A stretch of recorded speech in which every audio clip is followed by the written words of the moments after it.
No vídeo de hoje vamos falar sobre CPFL. Se você gostar do nosso conteúdo, considere se inscrever em nosso canal e deixe seu like no vídeo.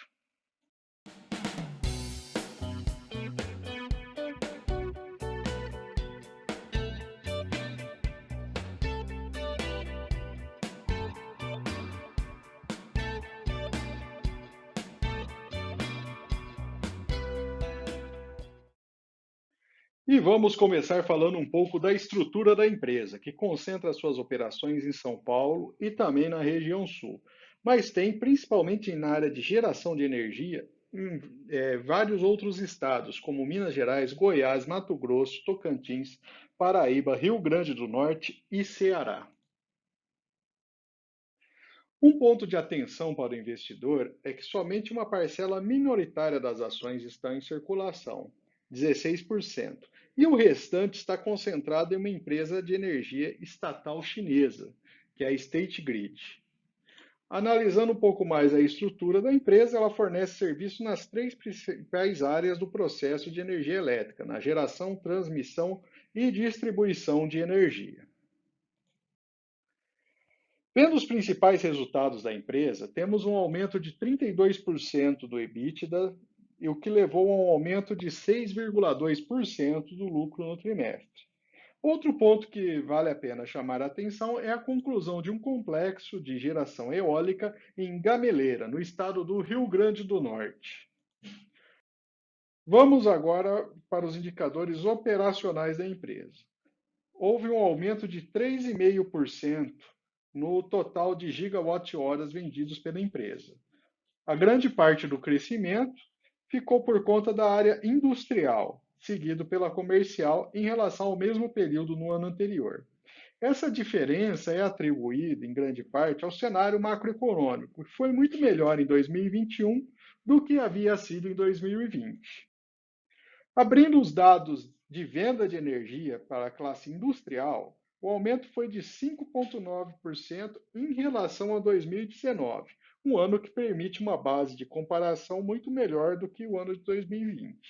O ramo de alimentação representa um market share da empresa em torno de 18%. O crescimento foi de 6,1% em relação a 2019. Já o ramo de químicos apresentou o maior crescimento proporcional, chegando a mais de 16% de crescimento em relação ao ano de 2019. Na área de borracha e plástico, também houve um crescimento significativo de 7,3% em relação a 2019. Para a classe comercial, vemos que houve uma redução da demanda do varejo em relação a 2019. Em compensação, a área de saúde e construção civil tiveram altas expressivas da demanda de energia vendida pela companhia. Na questão de inadimplência, desde o quarto trimestre de 2020, temos tido aumento do patamar de ações de cobrança da empresa, como podemos ver pelo gráfico. Lembrando que antes também havia uma decisão judicial que impedia esse tipo de ação. Em termos de perda de energia, a empresa está com o indicador acima do limite da ANEEL, que é a Agência Nacional de Energia Elétrica. Na parte de geração, a gente tem a geração tradicional por hidrelétricas e pequenas centrais hidrelétricas. A gente teve uma significativa queda de vazão em relação ao ano anterior, fruto dos impactos que a gente observou aí da crise hídrica. As usinas eólicas tiveram um crescimento de 5,9%, comparando com os resultados do ano anterior. O resultado do terceiro trimestre, olhando pela ótica do EBITDA, foi impulsionado principalmente pela área de distribuição, impactado positivamente pela tarifa maior corrigida em relação ao ano anterior. Os resultados financeiros, lucro líquido, apesar do aumento do EBITDA que a gente observou, houve um aumento de gasto com o imposto da empresa, que impactou o resultado global e não fez com que o lucro líquido aumentasse na mesma proporção que houve de aumento do EBITDA. Comparando os resultados em um horizonte de 9 meses, em 2020 e 2021, chegamos ao resultado de aumento de 36% no EBITDA, que permitiu um aumento de 29% no lucro líquido no período, chegando a um total de 3,5 bilhões de reais. Em termos de investimentos, a empresa fez nos 9 primeiros meses de 2021 investimentos da ordem de 2,6 bilhões de reais, sendo mais de 70% somente na área de distribuição de energia. São, de certa forma, expansões e melhorias no sistema elétrico de um modo geral. Em termos de lucro por ação, olhando um horizonte histórico mais longo, a gente tem valores crescentes nos últimos anos, o que é positivo para o investidor. Já a relação preço por lucro está em sua mínima histórica, nesse histórico aí a partir de 2011, indicando um ponto interessante para quem pretende eventualmente investir em CPFL. Em termos de ROI, a empresa está com o valor em torno de 30%. Ela perde para a Taesa, mas é muito maior aí do que várias outras das principais empresas do ramo de energia elétrica do país.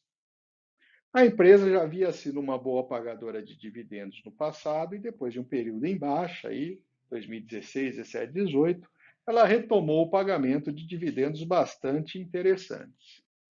E nesse gráfico a gente pode ver que essa melhora do pagamento de dividendos se deve a dois fatores: o aumento do lucro e também o aumento do payout da companhia. Nessa visão de dividendos, de dividend yield, a gente vê o histórico da empresa, que foi proporcionalmente mais baixo ali durante o período, e agora estão os seus valores praticamente máximos, já uma vez que o valor, proporcionalmente o valor da ação está mais depreciado do que o que a companhia entregou aí no seu resultado recente. O valor patrimonial da ação tem crescido nos últimos anos, como podemos ver nesse gráfico. E a relação preço por valor patrimonial está em um patamar mais baixo do que já esteve no passado. Em termos de dívida, a empresa tem mantido um certo grau de estabilidade na sua dívida líquida, mas com o aumento do EBITDA está reduzindo a sua alavancagem. Atenção para um valor relevante de vencimento em 2023 e logo em seguida um valor alto também em 2024, que deve consumir parte do caixa da empresa, caso não seja substituída por uma dívida mais longa.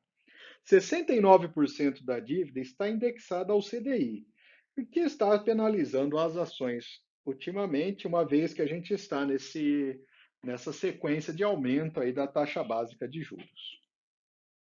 As ações estão sendo negociadas acima de R$ 25, depois de um máximo aí que a gente observou no início de 2020 e uma queda bastante acentuada com o início aí da pandemia. Mas tem mantido um certo patamar de estabilidade desde então. Os analistas projetam um valor em torno de R$ 35 nos próximos 12 meses. Além desse valor projetado, o cálculo do valor intrínseco chega a R$ 33 com os dados da ação, bem maior também que o valor atual de negociação das ações. O histórico de investimentos não tem sido tão positivo assim, uma vez que, mesmo pagando dividendos, com o valor atual da ação, não se conseguiu bater a inflação aí em todas as simulações de resultado que se teve. E agora vamos fechar com os pontos positivos e negativos do investimento nas ações da CPFL. Do lado positivo, a gente vê crescimento do lucro e da distribuição de dividendos. As relações de preço no momento estão interessantes: preço por lucro, preço por valor patrimonial, o dividend yield e o valor intrínseco. As projeções dos analistas são positivas, né, para os próximos 12 meses. A relação dívida líquida por EBITDA está sob controle e caindo, e o valor patrimonial da ação está em uma tendência crescente de valor. E do lado negativo, a gente tem uma posição majoritária de uma estatal chinesa. Então, assim, por um risco existe, né? Lógico, o risco de investimento em estatais, né? Um investimento em uma estatal estrangeira também é algo que deve ser olhado com atenção.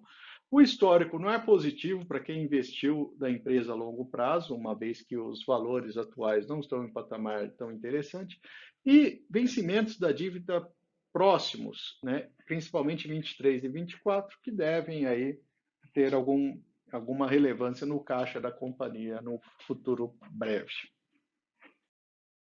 Se você gostou do nosso conteúdo, considere se inscrever e deixe seu like no vídeo. E comente abaixo que ação ou que empresa gostaria de ver analisada em um próximo vídeo.